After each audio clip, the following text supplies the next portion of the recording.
Jangan terlalu dikhawatirkan. Misal, Pak, itu nanti ngambil lapangan kerja kita gimana? Lah kan logikanya gimana sih? Yang namanya investasi itu buka lapangan kerja, bukan mengambil lapangan kerja, Pak. Ya, itu kan pikirannya provokator kalau yang namanya investasi itu mengambil lahan orang lain, mengambil lahan warga lokal misalnya. Ya enggak dong. Investasi itu buka lapangan kerja, lalu dari sebagian lapangan kerja itu memang ada tenaga kerja asing yang ngisi. Tetapi kan porsinya pasti sedikit. Saya kasih contoh lagi misalnya sampean investasi di Thailand. Sebagai orang Indonesia, Anda investor di Thailand. Bangun sebuah jembatan membutuhkan 5.000 tenaga kerja.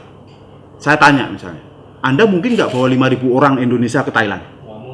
Kan nggak mungkin, itu pengusaha geblek itu kalau Anda bawa 5.000.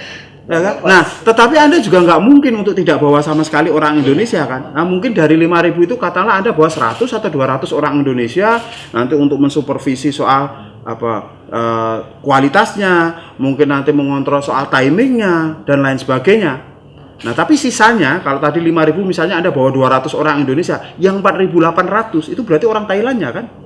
Dengan kata lain warga lokal. Itu baru tahap konstruksi. Nanti kalau misalnya katakanlah itu sudah beroperasi, ya pasti kan kemudian orang asingnya juga Anda tarik lagi. Yang tadi orang Indonesia 100, 200 katakanlah misalnya Anda bawa, nah mungkin nanti Anda sisain tinggal berapa? 50 orang misalnya di sana. Selebihnya adalah warga lokal. Itu prinsip bisnis di semua tempat, Pak. Jadi kita pakai logika yang sederhana saja gitu. Nah makanya yang beredar di sosial media itu kan nggak logik, banyak yang nggak logik. Pengangguran kita masih banyak, Pak. Iya, tetapi juga harus lihat angkanya dong, Pak. 2016 ini pengangguran kita turun dan itu angka pengangguran terendah sejak kita reformasi. Berapa sekarang? Sekarang ini 5,6, tadinya 6,18. Itu angka pengangguran terendah sejak reformasi, Pak, kita. Masa orang masih teriak-teriak pengangguran sih? Ini faktanya ada penurunan begitu. Angka kemiskinan juga mengalami penurunan. Angka ketimpangan sosial juga mengalami penurunan. Saya sampai angkanya itu kemiskinan dari 11, dari sekitar 11, sekian persen itu turun menjadi 10,8. Ya kan, Gini rasio atau indeks ketimpangan sosial kita dari sekitar 0,41 menjadi 0,39, pengangguran kita dari 6,18 menjadi 5,6. Turun semua, Pak. Tapi bahwa kemiskinan, ketimpangan sosial dan pengangguran masih menjadi tantangan bangsa ini, iya.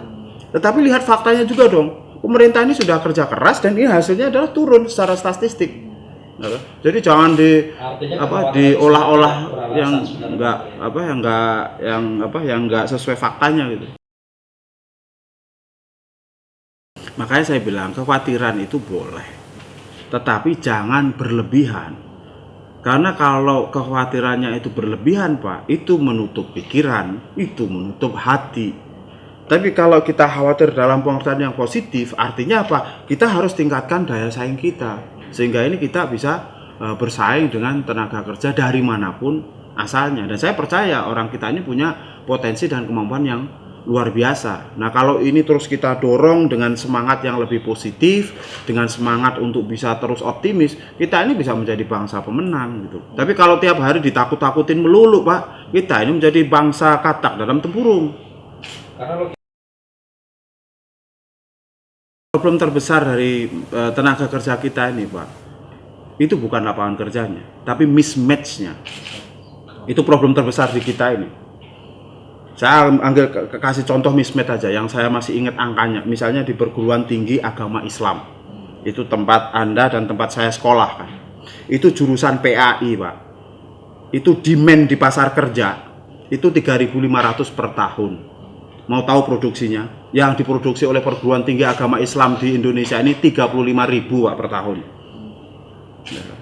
Nah, ini sebagai contoh, hanya nyebut aja di salah satu jurusan PA itu, belum nanti jurusan-jurusan lain. Nah, ini problem kita secara keseluruhan. Oleh karena itu, maka kemudian sekarang ini sedang coba dikuatkan link and match antara dunia pendidikan formal kita dan pelatihan kerja kita juga agar lebih berorientasi kepada kebutuhan di pasar kerja, kebutuhan industri ini. Nah, karena dengan begitu maka tenaga kerja kita ini akan makin terserap. Asal tahu saja, profil dari angkatan kerja kita ini 60% masih lulusan SD SMP. 60%. Kalau kita naikkan lagi itu sampai SMA itu 90% lulusan SMA ke bawah. 60% lulusan SD SMP, Pak. Nah, kalau 60% lulusan SD SMP itu larinya kemana? Larinya yang kedua, satu sektor informal, yang kedua industri padat karya. Itulah kenapa kemudian Kementerian Tenaga Kerja lalu genjot ada program pelatihan kerja atau pelatihan vokasi. Kita genjot program pemagangan yang terstruktur, misalnya bekerja sama dengan Kadin, dengan industri dan lain sebagainya. Jadi, kalau bicara soal tenaga kerja itu yang namanya mobilitas dari tenaga kerja itu menjadi hal yang tidak terelakkan, Pak. Jadi selalu saja misalnya ada orang yang mungkin di sini nggak nyambung tapi nyambungnya di luar. Makanya akhirnya orang jadi ada yang keluar, ada yang masuk. Gitu. Di semua negara kan pasti ada penganggurannya. Jadi di semua negara itu, misalnya kalau di Malaysia, orang Indonesia masuk ke Malaysia juga, toh. Padahal di Malaysia itu juga ada penganggurannya, Pak. Tapi 2 juta orang lebih yang dari kita ini di Malaysia. Apa kemudian orang Malaysia kemudian teriak-teriak begitu?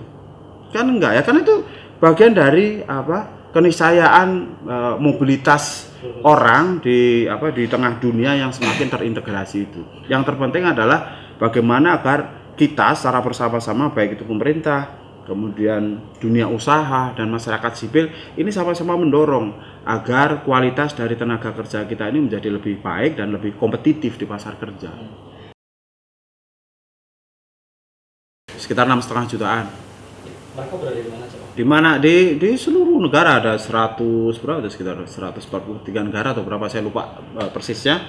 Tapi yang besar misalnya di Malaysia kita ada 2 jutaan, di Saudi kita ada sekitar 1 jutaan, Taiwan kita 200.000, Hong Kong ada 153.000, Singapura sekitar 150-an ribu, di Makau kita 16-an ribu. Kita ini masih lebih besar, Pak. Kita ini salah satu pengirim tenaga kerja yang keluar negara itu salah satu yang terbanyak. Enggak, mereka secara umum nggak pernah mempersoalkan itu, bahwa kemudian mereka juga melakukan penegakan kalau ada TKI kita yang ilegal, iya kayak kasus di Malaysia segala macam itu. Tapi secara keseluruhan kan tidak terjadi politisasi terhadap isu itu, gitu. Hanya di Indonesia ini kemudian jadi, iya jumlahnya kita ini paling sedikit tapi paling ribet kira-kira, Makanya tadi saya bilang, coba Anda bayangkan, Anda googling aja deh foto, misalnya TKI sholat Id di Taiwan misalnya, itu Anda lihat bagaimana foto ribuan orang TKI, Pak. Kita sholat Id di Hong Kong, sholat Id di Taiwan, di Singapura, bayangkan itu negara yang mungkin mayoritas agamanya juga beda, mereka bisa menerima orang kita sholat Id di stasiun, sholat Id di lapangan.